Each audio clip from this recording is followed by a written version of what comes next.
Good morning, students. Here we are going to start new chapter, chapter number 10, circles. Let we know that the some basic information about the circle that if you want to consider any circle, that what is a circle that we have already discussed. So let circle okay, from any fixed point, from any fixed point at any fixed distance, the collection of point, the collection of points is known as a circle. So this collection of point is known as a circle. So about this circle, let us in this chapter we are going to discuss some property related to its tangent. So let discuss sum property. यहाँ पे जो tangent का means क्या होता है, इसका स्पर्शक जो इसे at any point which touches any one line which touches this circle is known as its tangent.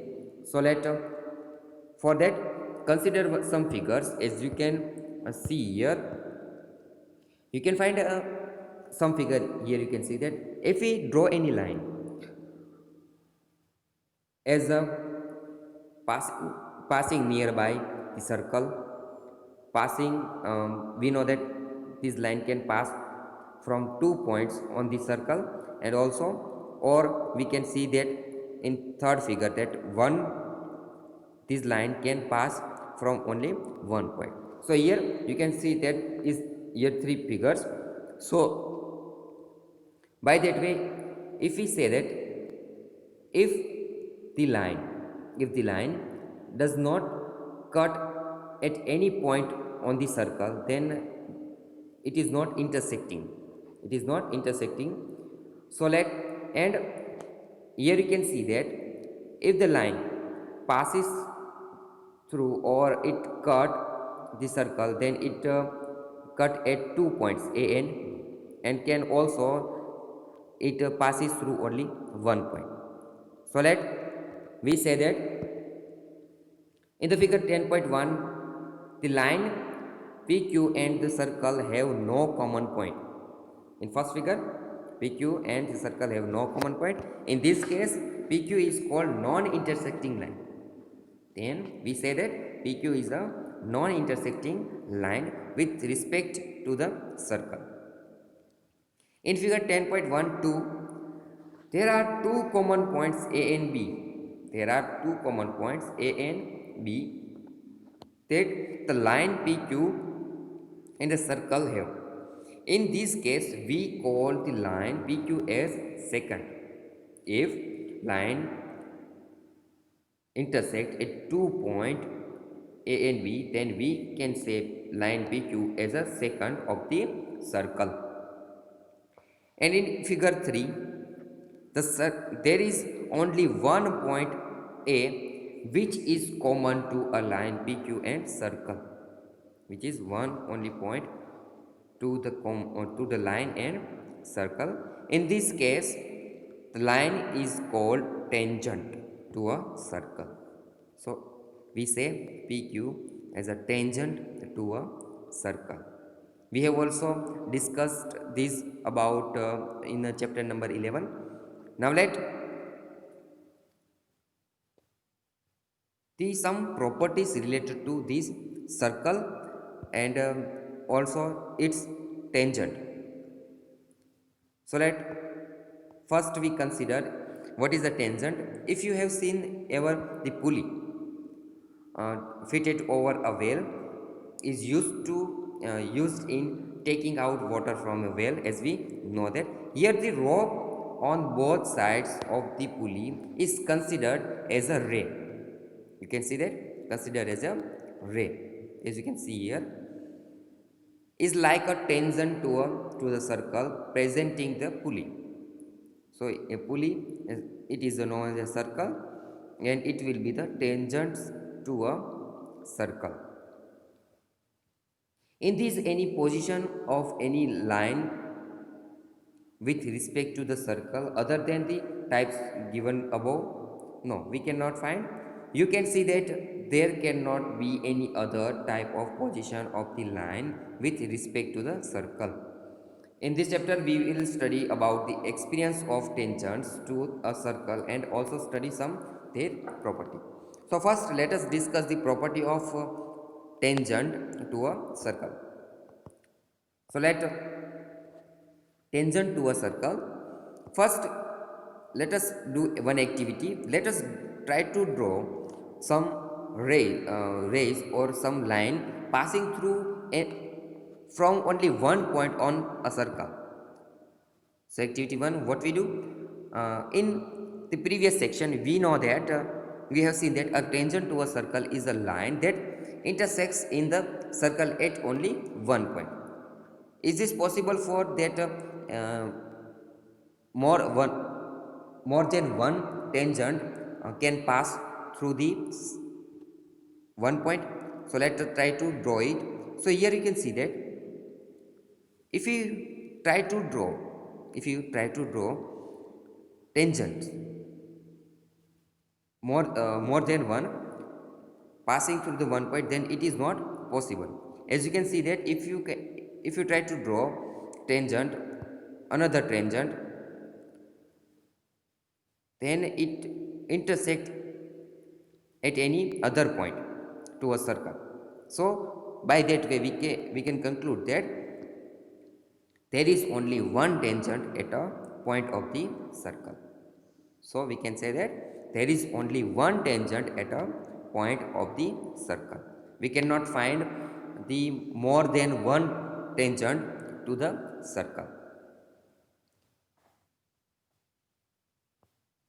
Now next activity 2, let us draw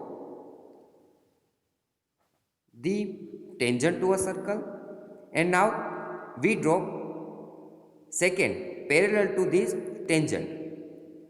So if we know that if we draw second, then it is chord, it will be chord. यहाँ पे जो है इतना जो भाग है वो भाग, this is part is known as a chord of the circle, as we know that.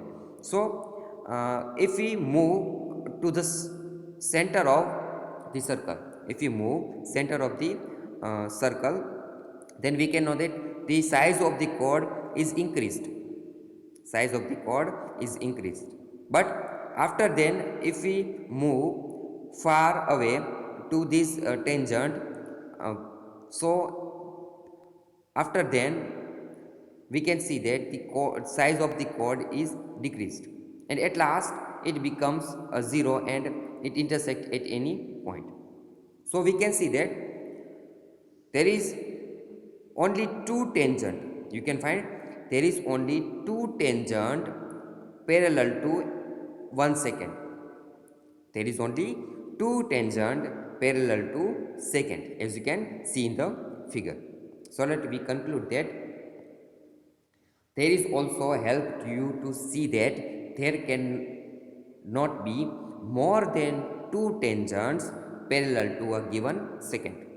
Parallel to given second. So we can say that there is only two tangent parallel to a given second.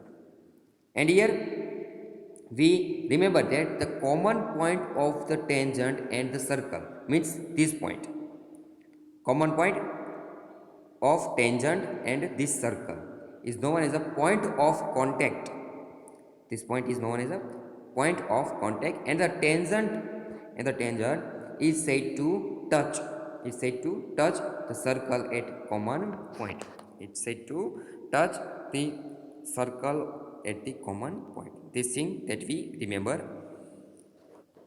Now let one more thing we want to say that here we know that this is the radius. If we draw one segment from its center to a point of the circle, then we know that it is a radius. So if we draw the line segment or the tangent, so we know that it is perpendicular to the radius.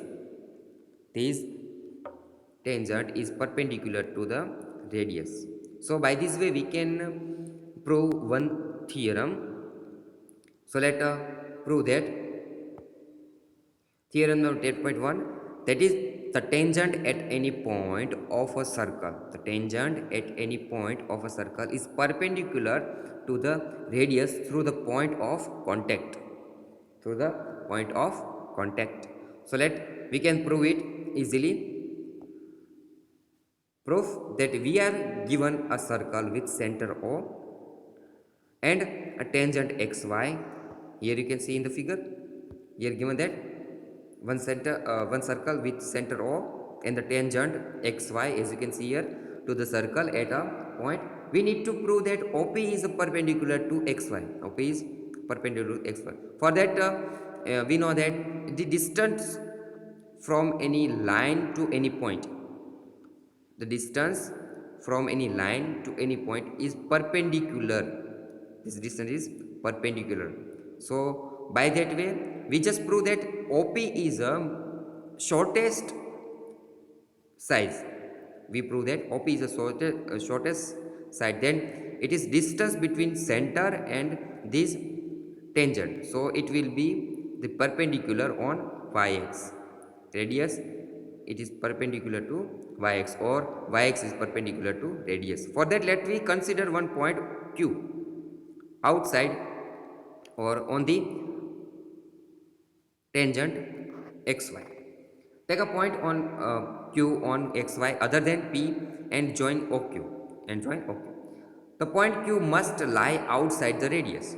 As we know that this point Q is lies outside the radius. Lies outside the radius. So it is this distance OQ. This distance OQ will be large than radius. We know that OP is a radius, and as we know that, then this distance OQ will be large than OP. The point Q must lie outside the circle. Not that if Q lies inside the circle, xy will become a secant. If you put Q here, then this xy intersect the circle at 2 points. So it will be secant. But here given xy is tangent. So Q is outside the circle. So will be out secant and not a tangent to the circle. Therefore, OQ is longer than the radius OP of the circle. That is OQ greater than OP, because OP is a radius and Q is outside the circle. So the OQ is large than OP. So OQ is greater than OP. Since that happens for every point on the line XY except the point P, we know that for any point lying on the tangent XY, it will happens every time. So we other than point P, so that we can say that OP is the shortest of all the distance of the point O to the point of XY. So OP is a perpendicular to XY as shown in the theorem A 7.1.7. So by easily that we can prove that theorem number 10.1, that is tangent at any point of a circle is perpendicular to the radius through the point of contact. So we remark here some things that by theorem above, we can also conclude that at any point on a circle there can be one and only one tangent. And second thing, that the line containing the radius through the point of contact is also sometimes called the normal. What we say that? Normal. If there is given circle, it is tangent, then a line including this radius, this line, such type of this line is called normal. This line is called normal sometimes. So this thing we remark here, and by this way you can you can solve exercise number 10.1. Try to solve it, and if you find any doubt, then you can discuss it with me.